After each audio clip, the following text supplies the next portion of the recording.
This begins with a boy asking a girl how her university application is going, to which she replies that her father does not agree. The boy gets upset and tells her that she should fight for her dreams. But the real reason for this is because he wants to see her every day and be with her, because even though they have spent a lot of time together, he considers that they have wasted their time. There would be nothing wrong with this, a declaration of love from a boy to a girl. But here's the problem. Her name is Zao too, and he is her younger half-brother, Ling Kao. They grew up together. She always took care of him as what he was, her younger brother. But Ling grew up in a very strange way, as in the long run, he developed feelings for her, and made it clear to her quite directly on more than one occasion. But she ran away from him. But let's go back 3 years ago. They were all together having dinner, while Zao's mother scolded her for her bad grades. The subject of the work was the most beautiful person, and she placed Ling again. Her father complained that she placed Ling as the main character of her compositions instead of him. The problem with all this is that in the last exam, Zao was 29th out of 30 students. The father tries to justify it and congratulates her for not coming in dead last, but Ling mentions that the 30th student did not take the exam because of gastroenteritis. Her mother, angry, tells her that she should be half as good as Ling is. Moments later, asks her to take the test and get out of the house. So they both go to Ling's mother's house. Her father asks her not to come back late as it is dangerous, but her mother doesn't even want to see her face. Later, they arrive at Ling's mother's house. She welcomes Zao with some slippers as a gift. While Ling's are broken, in Ling's room there are many certificates. Zao should be studying, but instead she is watching doramas. But Ling turns off the screen and demands to watch her exam. She wants to watch one more episode, but Ling won't let her, so they struggle a bit until she gives up.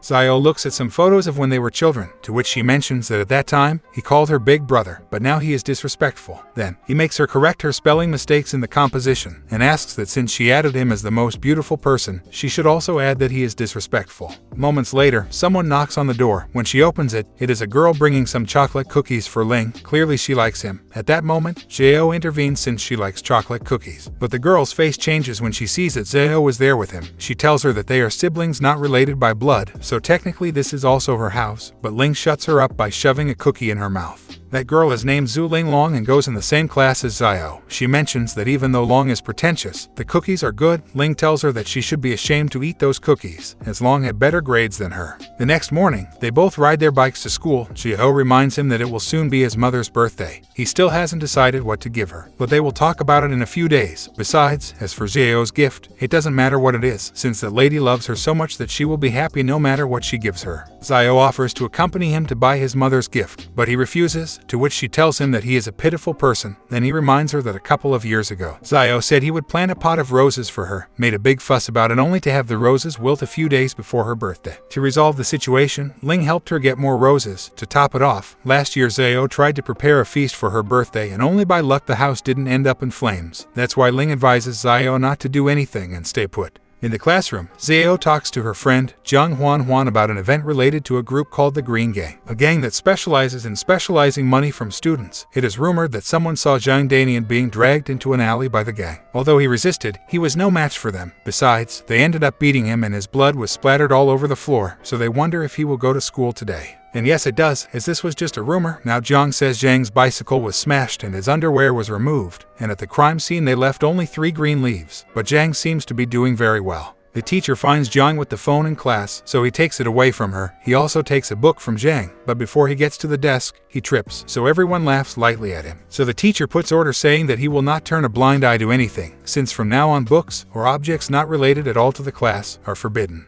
Zhang and Zhang will be able to get their things back, but after the finals, and the final exams are still a long time away, Zhang refuses to be without a phone for so long, especially when later on she will meet someone to exchange Wenjun's merchandise, and she cannot contact the person without a phone, and if she does not, she will be kicked out of the fan group, so Zhao lends her phone. After that we see that when Ling is about to get up, this guy invites him to catch some monsters, so he ends up accepting. But first he sends a message to Zhao to warn her that they will not leave together. That's how he ends up leaving with this guy, and Zhang thanks Zhao for lending her the phone. Therefore, Zhao did not find out about the message Ling sent. When she is about to pick up the bike, notices that Ling's bike is lying down and next to it there are 3 green leaves and traces of what seems to be blood. Zhao remembers what Zhang told her about that dangerous gang and goes into alert mode, as she imagines that Ling was intercepted by these thugs and was dragged into an alley. Xiao rushes to go save Ling. She looks everywhere, many places. Night falls and the family was getting ready for dinner. Just at that moment, Ling returns home and notices that Xiao is not there. He calls her to find out where he is, but it is Zhang who ends up answering the call. She comments to Ling that Xiao lent her the phone. Ling asks Zhang if she knows where Xiao went after school, but she has no idea. It is at that moment where Ling lies to everyone, telling them that Xiao will be back late because she is studying.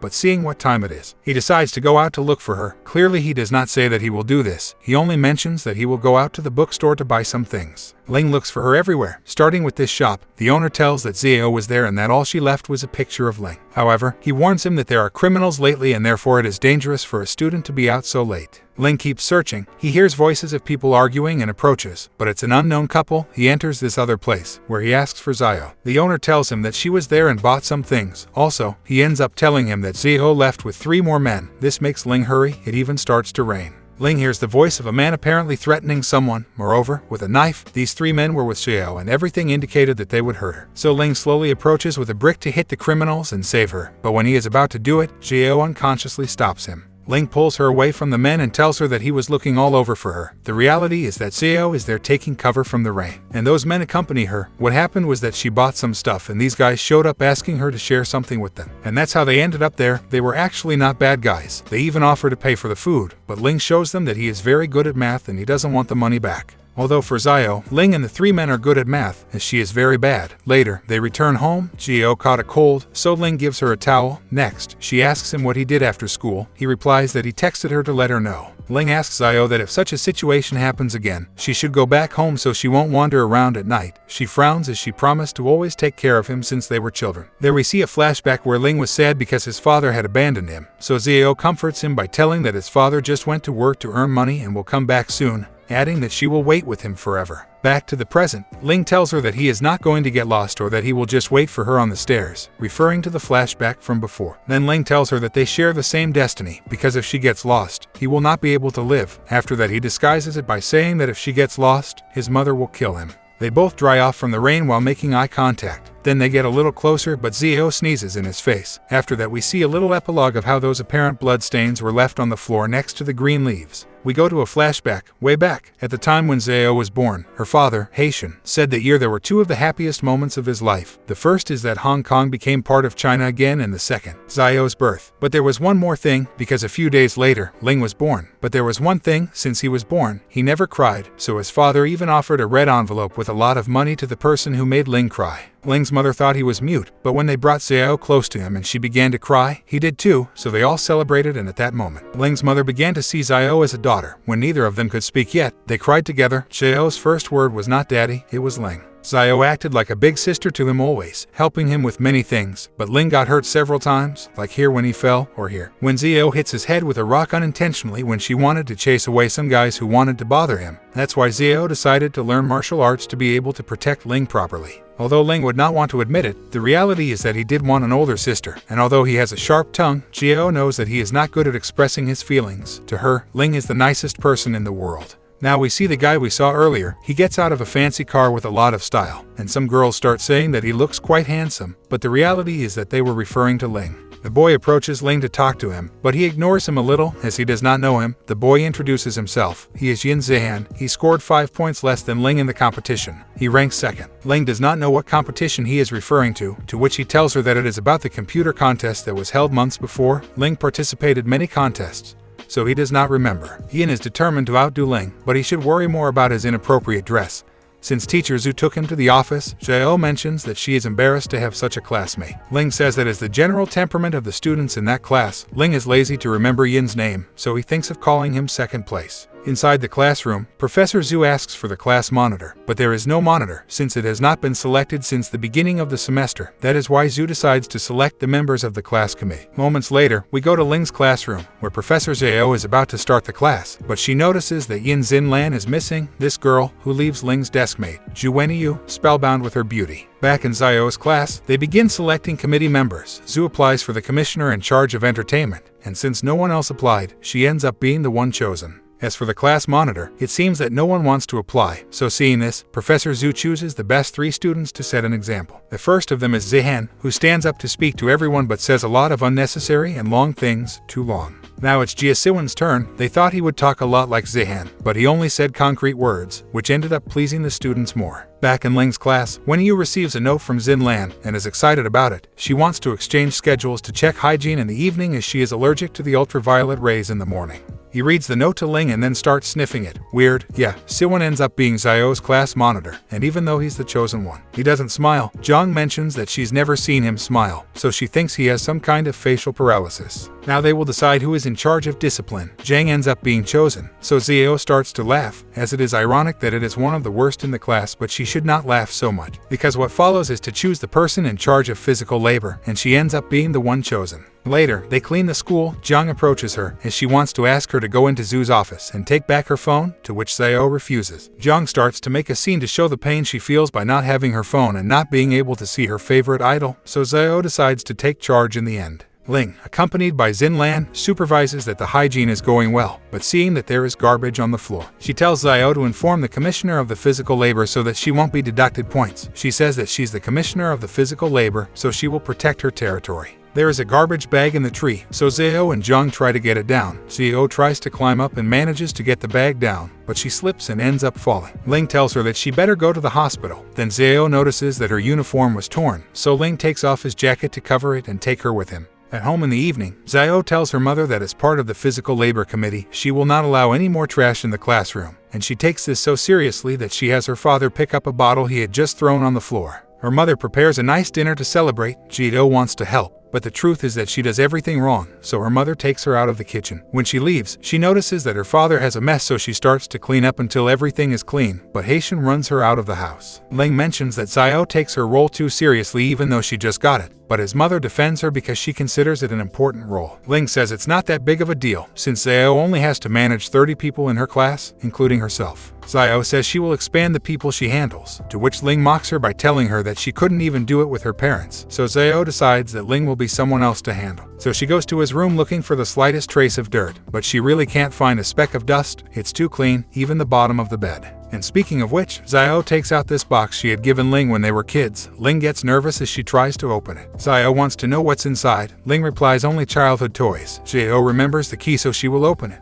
but Ling tells her that he changed the key. She ignores him and opens the box anyway, only to realize that the first thing in the box is a couple of pretty racy CDs. Xiao yells to tell Ling's mother and she comes in, but seeing them like this, she tells them to keep playing like this. Ling tells her that those CDs are not hers, they belong to his desk mate, Zhu Wenyu. Xiao notices that the girl on the CD was wearing very little clothing, so he asks Ling if that's not his English teacher. That's why in order for her not to say anything, he will do whatever she wants. The next day, Xiao tells Zhang that she decided to steal her cell phone from Zhu's office. It is the best time, as all the teachers are in a meeting. Xiao goes to Ling's classroom and beckons him from the CD, so he has no choice but to help her. So they both go out and wait for the moment when the teachers leave. Zhu almost sees them, but they hide in time. But there is someone knocking on the door. Fortunately, it was Zihan. He soon after realizes what is going on, but what none of them notice is that actually Professor Zhu was there all the time, just sleeping. Zhu stands up and looks at the three of them, so he goes over to ask them what they are doing. Just then, Jiao finds Zhang's phone. But it was too late. However, Ling is very smart and escapes the situation by telling the teacher that he is only there because he found 50 cents. The only ones left there are Xiao and Zihan. Professor Zhu retrieves the phone and makes them both run to exhaustion and until they realize the mistake they have made. Moments later, Professor Xiao appears asking what has happened, to which Zhu explains that they tried to steal a confiscated phone. Zihan tries to defend himself by saying that he didn't do it, and it is true, but Zhu doesn't listen to him. Both of them as part of the classroom committee are supposed to set an example. Zhu did not attend the meeting because he faked a heat attack. Moments later, he tells both of them that instead of running, they should write 1,000 words of self-criticism. Besides, they will be dismissed from the classroom committee and select someone else. Zihan explains that he just went to the office to hand in the application form for a contest, so Professor Zhu forgives him and assigns 2,000 words to Xiao instead of 1,000. Later, Xiao's parents return home and find a mess, since she does not want to tidy up anything because she is no longer part of the committee. Her mother scolds her to clean up immediately. Moments later, her mother asks her to go to Ling's house to bring a box of apples. Jio at first refuses, since she considers him a traitor, but then agrees to go. Xiao hands over the apples and makes it clear to Ling that because of his betrayal, the deal they had made is broken, as Ling sees it. Xu had discovered them and there was no need for them both to be punished. Jio threatens to tell everyone that Ling had a date with a foreign woman. But Ling tells her that then she won't get Zhang's phone back since he managed to get it, so they start to argue until they come to a deal. But how did he manage to get the phone back? Well, he went to talk to teacher Xiao and tried to trick her, but was caught when she asked him what the password of the phone was. Ling got the phone back, but was punished with words of self-criticism as well. While the two were talking, the TV was reporting that a criminal had escaped from jail, so citizens should be careful. Later, while eating, Ling's mother tells him that because there is a criminal on the loose, he should eat a lot to become strong and protect Xiao, but he replies that she doesn't need his protection. Ling tells his mother that she works so many hours that she can barely feed him. If it weren't for Xiao's mother, he would have starved to death. Moments later, Ling offers to pick up his mother from work to take care of her, but she tells him it's not necessary. Before leaving, Ling notices that she's overdressing and just thinks it's because it's too cold outside. After that, we see that Siwon buys a magazine. Moments later, Zhang also appears to buy a couple of them. Later, we see that both she and Xiao are engaged in divination using a calculator. There are many people lining up to know their fortune, to which Zihan tells them both that they are doing childish things and are only guided by superstitions. Professor Zhu arrives in the classroom, and Zhang and Xiao, far from stopping, continue to do the same thing on the sly. They come to the conclusion that it is very likely that Ling likes someone. But that's not Long, who is upset about the fortune-telling results Xiao gave her earlier. Then, seeing them both laughing, they think it's about her, but Xiao tells her that they're not laughing at her and they start arguing. That's why Professor Zhu tells them that if they don't want to watch the class, to leave, so the three of them do. Outside, they both continue with the topic of divination. Then we see that Ling is together with Wenyu and Xilan. Wenyu is happy and confident since he thinks she likes him, getting to the point of thinking about the names they would give to their children. Xiao tries to cover herself so that Ling does not see her, but it is useless. Xilan asks Ling for the identity of the girl who spoke to him. He answers that she is his neighbor. After that, Long wants to know who Xilan is and what relationship she has with Ling. Moments later, Xiao and Zhang want to read Ling and Xilan's future, but they don't know her birthday. Zhang thinks they would be the perfect couple, while Xiao thinks Ling doesn't deserve someone as great as Xilan. After leaving class, Ling rushes to pick up his mother. Xiao accompanies him, but when they arrive, he realizes that his mother got into a guy's car. Then we see that this pair of women say that the fugitive criminal had already been captured. Then we see that Ling's mother and the guy from before announced to her that they would get married, and therefore, she would end up leaving him, so they get up and leave. Ling gets very frustrated, but this is just a dream. When he wakes up, Xiao is next to him. She noticed that the dream Ling was having was not very good, so she wiped his face and fed him a bonbon. This to give him energy so he can do his homework. Ling leaves Xiao's house and notices that the car of the guy from before was in front of his house. Then he enters and looks for his mother. He finds her in the room standing in front of the monitor. He asks her what she is doing, to which she answers that she is doing the laundry. Then Ling takes off his uniform so that his mother can wash it instead of doing it himself. Ling tells her that they have caught the fugitive, but it is still not safe for her to return alone, so he offers to look for her again. But she replies that she should not worry, since her colleague would take her back. That is why today she took the opportunity to take a walk. Before leaving, the lady turns and shyly asks Ling if he would forgive someone close to him who did something that hurt him, but he did it for his own good. Ling replies that if it had been for his own good, he wouldn't have hurt him, so he wouldn't forgive him. His mother says he was just referring to a novella he was watching, but I don't think that's the case. Moments later, Ling notices that his nails are painted and blames Xiao immediately. So he calls her, but she starts to say that she has no good signal and hangs up on him. Xiao's parents notice that she is working too much, and it is suspicious, to which her father says that she has now matured a little, and regrets seeing her grow up so fast, so he becomes sad. When the reality is that Xiao continues to do the divination thing, this time using the zodiac sign. After that, she goes to bed. The next day, Zhang and Siwon again have another close encounter, but nothing more, although I suspect they will be a couple soon. Moments later, Ling goes to Xiao's class to call her. Although he doesn't look very happy, he looks like he wants to kill someone. But don't worry, because the reason why he went to look for Xiao is that his mother's birthday is coming, so he must go out to buy a gift, but he doesn't know what. He thinks Xiao will know what to choose because she is a woman. Then, they enter this jewelry store. When they enter, they are offered a discount for answering questions correctly. The questions begin. Xiao gives Ling the clues and Ling perfectly guesses all of them, no matter how absurd they seem, even this one, where they get very close to each other. The last question is one related to parents, so Xiao decides to skip that one. They finally get the discount. The girl asks Ling what he plans to buy for his girlfriend, to which Xiao intervenes and tells her that the gift is for his mother, and they clarify that they are brothers, although not by blood. Then Xiao looks at some jewelry, but Ling rejects all of them for being ugly, to which she asks him what kind of gift he wants. Later, after finishing his meal, Ling gives the birthday gift to his mother. She is very happy and thinks the pair of earrings are beautiful, even though she knows that Xiao has helped him. Moments later, Ling asks his mother why that person came to celebrate her birthday, to which she asks if he wants to see him. Ling replies that he doesn't know, but he hopes his mother can be happy. From there we jump to the next day. At school, the grades have been posted. Ling's ranking is above Xian. Xiao asks Ling not to say anything to her parents about the grades, since this time, she didn't even get half of Ling's score, and if her mother finds out, she will kill her. Ling tells her that there is no way her mother will kill her, to which Xiao begs him not to say anything about her grades again. As they ride the bike together, she keeps asking him to keep the secret. Later, they arrive home. Xiao doesn't disguise the situation very well, but they arrive just in time to eat. Ling was about to say something, but Xiao misunderstands him and covers his mouth. But what he was going to say has nothing to do with grades. Xiao watches him to make sure he doesn't say anything. Moments later, it's time to eat, but there's a knock on the door because there's a package. This was the grades, and her mother already knew about it, so there's no point in hiding it any longer. After that we go to a flashback. Remember when Ling fell asleep and had that nightmare? Well, at that moment, Xiao painted his nails, so Ling was right in realizing that she was responsible. But this is where this video ends. We'll see more in part 2. So guys, if you liked the video, subscribe and like to see part 2.